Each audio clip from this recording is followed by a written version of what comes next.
Movie का start एक औरत से होता है जिसका नाम आयरिस है। वो अपने सोए हुए हस्बैंड के पास लेटी होती है और बहुत परेशान नजर आती है। सुबह सवेरे वो उठती है और एक रेड टॉय बोट और एक चाकू उठा लेती है। आयरिस अपना मोबाइल फ़ोन पीछे छोड़ देती है, गाड़ी में बैठती है और कहीं रवाना हो जाती है। काफ़ी देर तक ड्राइव करने के बाद वो एक वीरान पार्क में पहुंचती है, जहां वो गाड़ी रोककर एक छोटी चट्टान पर चढ़ने लगती है। आयरिस जल्द ही चोटी पर पहुंच जाती है, जहां उसे एक यादगारी तख्ती नजर आती है जो एक छोटे बच्चे के नाम डेडिकेट की गई होती है। वो कुछ देर तक उसकी तस्वीर को गौर से देखती रहती है, फिर जेब से चाकू निकालकर एक दरख्त पर एम खोद देती है। इसके बाद आयरिस चट्टान के किनारे की तरफ बढ़ती है और अपनी ज़िंदगी ख़त्म करने का फ़ैसला करती है। हिचकिचाहट के बावजूद वो वाकई ऐसा करने का इरादा रखती है, लेकिन जैसे ही वो छलांग लगाने वाली होती है, एक आदमी अचानक कहीं से नमूदार होता है और उससे बात करना शुरू कर देता है। आयरिस उसे जाने के लिए कहती है, लेकिन वो इनकार कर देता है और अपना तारुफ रिचर्ड के नाम से करता है। वो जिक्र करता है कि उसने पीछे एक तख्ती देखी थी और उसे यकीन है कि वो किसी ऐसे इंसान की है जो आयरिस के बहुत करीब था। फिर रिचर्ड अपने अलमनाक माजी के बारे में बताता है कि वो कॉलेज में एक कार एक्सीडेंट का शिकार हुआ था, जिसमें उसकी गर्लफ्रेंड क्लोई जान से हाथ धो बैठी थी। सबसे बदतरीन बात ये थी कि एक्सीडेंट से पहले उन दोनों की शदीद बहस हो रही थी और वो एक दूसरे को तकलीफ दे बातें कह रहे थे। रिचर्ड बताता है कि वो 2 महीने तक हरकत नहीं कर सका और हॉस्पिटल के बेड पर कैद रहा। ये सुनकर आयरिस जज्बाती हो जाती है और अपने बेटे की मौत के बारे में बात करती है। वो बताती है कि किस तरह उनकी फैमिली यहाँ कुछ खुशगवार वक्त गुजारने आई थी। उसका हस्बैंड दरख्त पर उनके नामों के इनिशियल्स तराश रहा था, जबकि वो जंगली फूल इकट्ठे कर रही थी। उनका बेटा आग पर मार्शमैलो भूनने के लिए लकड़ियाँ इकट्ठी कर रहा था, लेकिन बदकिस्मती से अचानक वो पहाड़ी से फिसलकर नीचे जा गिरा और मौके पर ही दम तोड़ गया। आयरिस ख्वाहिश करती है कि काश उसके मासूम बेटे की बजाय वो मर जाती। जवाब में रिचर्ड उससे हमदर्दी करता है और कहता है कि वो उसके पहले से किए गए फैसले को बदलने के लिए कुछ नहीं करेगा, लेकिन वो उसे बताता है कि आज का दिन बहुत खूबसूरत है और दिल टूटने की वजह से उम्मीद नहीं छोड़नी चाहिए। ये कहकर रिचर्ड वहाँ से जाने लगता है, लेकिन कुछ लम्हों बाद और कुछ गौर व फिक्र करने के बाद आयरिस आखिर अपना इरादा बदल लेती है और उसके पीछे चल पड़ती है। जल्द ही दोनों अपनी गाड़ियों के पास पहुँचते हैं और एक दूसरे को गुड बाय कहते हैं। रिचर्ड पूछता है कि क्या वो उसके जाने के बाद दोबारा चट्टान पर जाएगी, लेकिन आयरिस जवाब देती है कि आज नहीं। इसके बाद दोनों जाने की कोशिश करते हैं, लेकिन आयरिस देखती है कि रिचर्ड की गाड़ी उसकी गाड़ी के बहुत करीब खड़ी है और वो अंदर नहीं जा सकती। इसलिए रिचर्ड बाहर आकर उसकी मदद करता है और अचानक पूछता है कि आयरिस उसे बार बार रिचर्ड क्यों बुला रही है। फिर वो एक छुपे हुए टेजर से उसे झटका देता है और आयरिस बेहोश हो जाती है। इसके बाद वो उसके हाथ और पांव रस्सी से बांध देता है और उसे अपनी गाड़ी में डालने लगता है। कुछ देर बाद आयरिस होश में आती है और ख़ुद को रिचर्ड की गाड़ी की पिछली सीट पर देखती है, जबकि वो गाड़ी चला रहा होता है। वो अपनी घड़ी से किसी को कॉल करने की कोशिश करती है, लेकिन वो उसे बताता है कि इस इलाके में सिग्नल नहीं है। रिचर्ड आराम से उसके बेटे की रेड बोट निकालता है और उसका मजाक उड़ाने लगता है। इस मौके पर आयरिस को अपनी छुरी याद आती है और वो चालाकी से उससे क्लोई के बारे में बातचीत करके उसका ध्यान बटाती है, जबकि आहिस्ता आहिस्ता अपने हाथों की रस्सी काटने लगती है।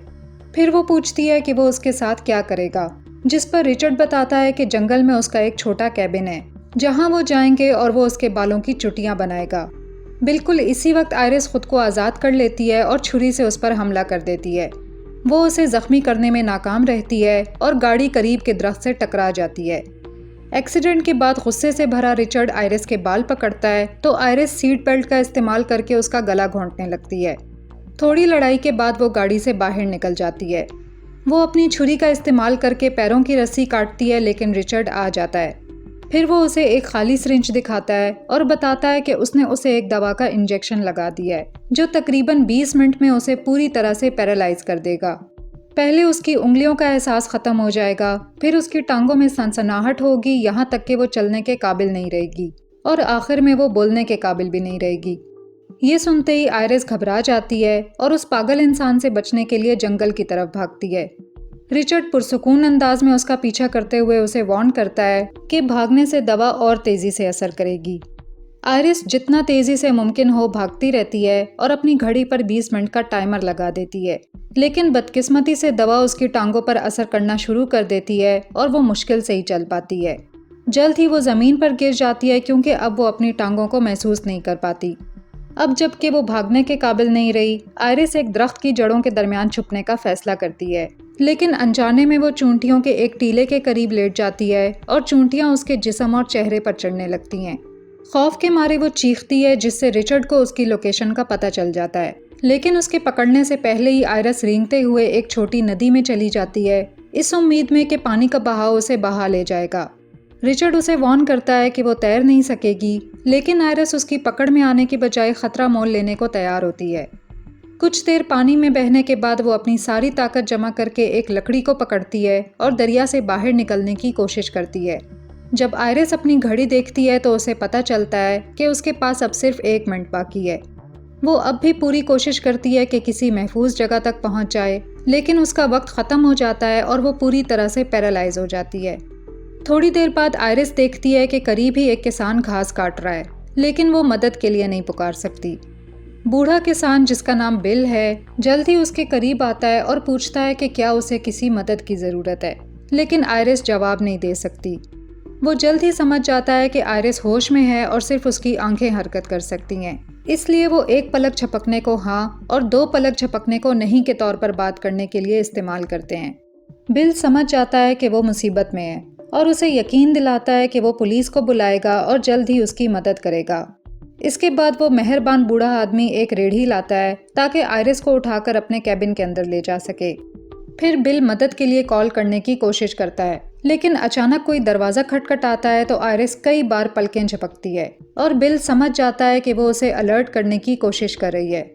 वो दरवाज़ा खोलकर देखता है तो रिचर्ड खड़ा होता है, जो दावा करता है कि वो अपनी जख्मी बीवी को ढूंढ रहा है और वो दोनों एक एक्सीडेंट का शिकार हुए थे। बिल उसे बाहर इंतज़ार करने के लिए कहता है, जबकि वो खुद मदद के लिए कॉल करने लगता है, लेकिन वो पागल आदमी उसे इग्नोर करता है और ज़बरदस्ती घर में घुस जाता है। जब वो आयरिस को ढूंढने में नाकाम रहता है तो वो दिखावा करता है कि उसे तबीयत ठीक नहीं लग रही और उसे आराम की ज़रूरत है। वो बूढ़े आदमी से उसका फ़ोन भी मांगता है, ये दावा करते हुए कि एक्सीडेंट के दौरान उसका फ़ोन खो चुका है। अचानक घर में घुसने पर गुस्से में आकर बिल पुलिस को बुलाने की धमकी देता है, लेकिन रिचर्ड अचानक रोने लगता है और बिल को पुलिस बुलाने के लिए कहता है। ये देखकर बूढ़ा किसान उससे उसका नाम पूछता है, जिस पर रिचर्ड जवाब देता है कि उसका नाम एंड्रयू है। रिचर्ड कहता है कि उसकी बीवी क्लोई मेंटल प्रॉब्लम्स का शिकार है और हमेशा उस पर खौफनाक इल्ज़ामात लगाती है। रिचर्ड दावा करता है कि उनका एक एक्सीडेंट हुआ जिसमें वो बेहोश हो गया और जब उसे होश आया तो वो गायब थी। वो मज़ीद बताता है कि कई बार वो ऐसी हालत में चली जाती है जहां ना तो वो बोलती है और ना ही हरकत करती है। रिचर्ड अपने खौफ का इजहार करते हुए कहता है कि अगर पुलिस उसकी बीवी को ढूंढ लेगी तो वो उसे अपने साथ ले जाएगी और वो उसे खोना नहीं चाहता। इसी दौरान हम देखते हैं कि आयरिस सोफे के पीछे और खिड़की के करीब छुपी हुई है और सब कुछ सुन रही है।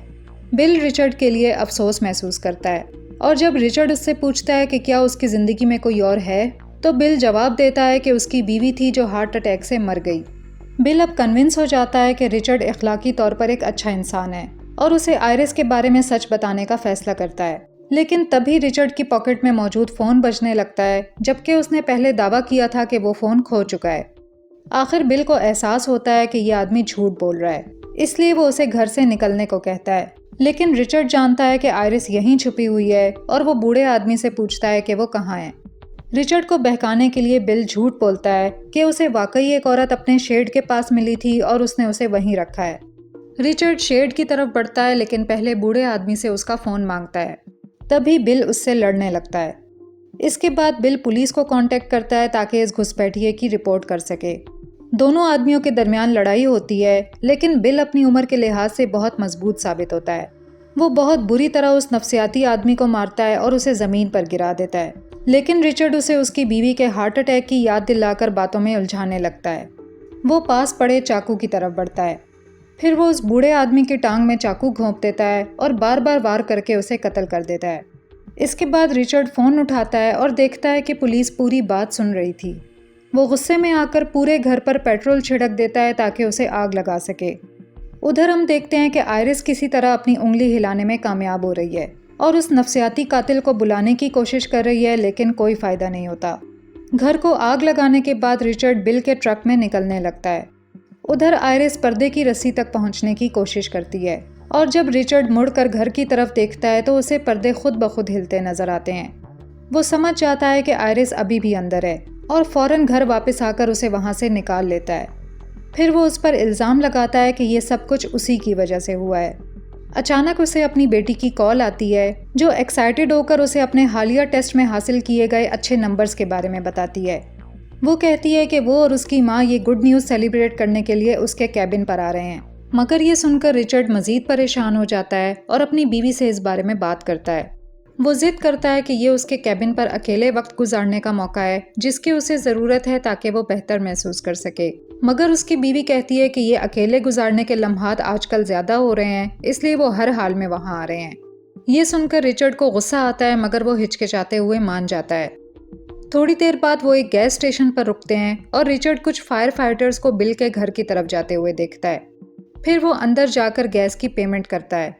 इसी दौरान आयरिस के हाथों में आहिस्ता आहिस्ता हरकत वापस आने लगती है, इसलिए वो वहाँ मौजूद लोगों को वार्न करने की कोशिश करती है। वो किसी तरह अपनी सीट बेल्ट खोलती है और जब एक बच्चा उसकी खिड़की के करीब आता है तो वो अपने बेटे की यादों में डूब जाती है। जल्द ही उस बच्चे की माँ उसे ले जाने के लिए आती है और आयरिस उसे खतरे से आगाह करने के लिए एक अजीब नज़र से देखती है। रिचर्ड ये महसूस करता है कि आयरिस के करीब मज़ीद लोग आ गए हैं, इसलिए वो फ़ौरन ट्रक की तरफ वापस जाता है। वो दोबारा आयरिस की सीट बेल्ट बांध देता है और रवाना हो जाता है। कुछ ही देर बाद वो पहले वाले एक्सीडेंट की जगह पर पहुंचते हैं, जहां रिचर्ड अपने कपड़े चेंज करता है। फिर वो एक और नशावर इंजेक्शन निकालकर ट्रक के डैशबोर्ड पर रख देता है। मगर जैसे ही वो अपनी तबाहशुदा गाड़ी को खींचने के लिए एक हुक पकड़ता है, एक पुलिस ऑफिसर वहां पहुंच जाता है। पुलिस ऑफिसर कहता है कि उसे इस ट्रक के बारे में एक रिपोर्ट मिली है और उसे इन्वेस्टिगेशन करनी होगी। यहाँ ये पता चलता है कि पेट्रोल पंप पर मौजूद उस औरत ने आयरिस की अजीब नज़र से परेशान होकर पुलिस को कॉल की थी। पुलिस ऑफिसर आयरिस से बात करने के लिए कहता है, मगर रिचर्ड बताता है कि वो बहुत ज़्यादा नशे में है और बोल नहीं सकती। वो दावा करता है कि उसकी बीवी का एक्सीडेंट हुआ था और वो उसकी मदद के लिए आया है। मगर ऑफिसर को शक होता है क्योंकि फ़ोन करने वाली औरत ने उन्हें पेट्रोल पंप पर देखा था और रिचर्ड के माथे पर चोट का निशान भी है। इसी लम्हे आयरिस आहिस्ता आहिस्ता खिड़की नीचे करती है और ऑफिसर को वार्न करने की कोशिश करती है। जल्द ही वो अपने होंठ हिलाने के काबिल हो जाती है और आहिस्ता से मदद मांगती है। फिर जैसे ही पुलिस ऑफिसर का ध्यान बंटता है, रिचर्ड उस पर हमला कर देता है। वो पागल आदमी बेरहमी से पुलिस वाले को मार मार कर कत्ल कर देता है। फिर वो उसकी लाश को उसी की पुलिस गाड़ी में डाल देता है और उसकी गन चोरी कर लेता है। इसके बाद वो पुलिस की गाड़ी को आग लगा देता है ताकि जुर्म का कोई सबूत ना रहे। अगले ही लम्हे ये दिखाया जाता है कि डैशबोर्ड पर रखी सिरिंज गायब हो चुकी है। रिचर्ड घबरा जाता है कि वो पहले ही 2 लोगों को मार चुका है और इसका इल्ज़ाम आयरिस पर डालने का फैसला करता है। आयरिस, जो अब दोबारा बोल सकती है, उससे क्लोई की मौत के बारे में बात करना शुरू कर देती है। वो उससे पूछती है कि क्या क्लोई की मौत की वजह से वो पागल हो गया है। ये सुनकर रिचर्ड गुस्से में ट्रक रोक देता है और कहता है कि वो पागल नहीं है, बल्कि क्लोई के एक्सीडेंट में मरने के बाद उसे असल हकीकत का पता चला। जब रिचर्ड ने क्लोई को गर्दन टूटने से मरते हुए देखा तो उसे अपनी असली पहचान मिली। इससे उसे बेहद सुकून मिला और वो खुद को गॉड की तरह महसूस करने लगा, यानी एक ऐसा इंसान जिसके पास लोगों की जिंदगियां ख़त्म करने की ताकत थी। वो ये भी एतराफ़ करता है कि क्लोई की मौत से पहले मैंने थैंक यू बोला था, क्योंकि क्लोई ने मुझे मेरा असल मकसद पहचानने में मदद दी। ये सुनकर आयरिस हैरान रह जाती है, लेकिन वो खुद को पुरसुकून रखने की कोशिश करती है और उससे रिक्वेस्ट करती है कि वो उसे जाने दे। वो दावा करती है कि वो उसका असल नाम या पता नहीं जानती और वादा करती है कि वो उसकी शिकायत नहीं करेगी। आयरिस उसे अपनी बीवी और बेटी के बारे में सोचने पर भी मजबूर करती है, ये सवाल उठाते हुए कि जब उन्हें उसके कामों का पता चलेगा तो वो कैसा महसूस करेंगे। वो उससे रिक्वेस्ट करती है कि उसे सड़क के किनारे कहीं छोड़ दे और कहती है कि वो दोनों इस वाक़ये को भूल सकते हैं। मगर रिचर्ड उसकी बात मानने से इनकार कर देता है और कहता है कि उसके इरादे बदल गए हैं। थोड़ी देर बाद वो एक झील के करीब पहुंचते हैं, जहां रिचर्ड कहता है कि ये उनका आखिरी स्टॉप है। अचानक आयरिस उसे सिरिंज चुबो देती है, लेकिन उसमें इतनी ताकत नहीं होती कि उसे दबा सके। ये मौका देखकर रिचर्ड पुरसुकून अंदाज में सिरिंज निकाल देता है और उसमें मौजूद दवा बाहर गिरा देता है। इसके बाद रिचर्ड चाकू उठाता है, आयरिस को एक कश्ती में बिठाता है और ख़ुद भी उसमें सवार हो जाता है। फिर वो झील के दरमियान तक चप्पू चलाता है, जहां उसका इरादा है कि वो उसे ईंटों के साथ पानी में फेंक दे ताकि उसकी लाश ऊपर ना आ सके। लेकिन इससे पहले कि वो ऐसा कर सके, आयरिस रोने लगती है और उससे आखिरी रिक्वेस्ट करती है। वो उसे बताती है कि उसकी पॉकेट में उसके बेटे की टॉय बोट है, जिसे वो मरने से पहले पकड़ना चाहती है। जब रिचर्ड वो टॉय लेने के लिए उसके करीब आता है तो आयरिस तेजी से उसकी कमर से चाकू निकालती है और उसकी गर्दन के करीब मार देती है। इससे रिचर्ड शदीद जख्मी होकर झील में गिर जाता है। वो दोबारा कश्ती पर चढ़ने की कोशिश करता है, लेकिन आयरिस उसकी गन पकड़कर उस पर कई बार फायर करती है, जिससे वो दोबारा पानी में गिर जाता है। बदकिस्मती से घबराहट में फायरिंग करते हुए आयरिस कश्ती में भी सुराख कर देती है। जल्द ही कश्ती डूबने लगती है और ऐसा लगता है कि आयरिस भी मरने वाली है।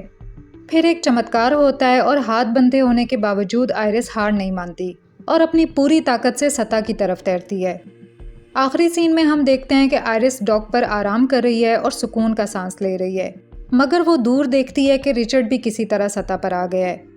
वो उसके करीब जाती है और देखती है कि वो अपने ही खून में लथपथ है और मौत के करीब है। फिर आयरिस थैंक यू कहती है, बिल्कुल उसी तरह जिस तरह रिचर्ड ने अपनी बीवी क्लोई से उसकी मौत के वक्त कहा था। फिर आयरिस पलट कर चल देती है और उसे मरने के लिए छोड़ देती है और यहीं पर मूवी ख़त्म हो जाती है। मूवी पसंद आई हो तो वीडियो पर लाइक और कमेंट ज़रूर करें और ऐसे ही मूवी रिकैप्स देखने के लिए चैनल को सब्सक्राइब करें। Thanks for watching.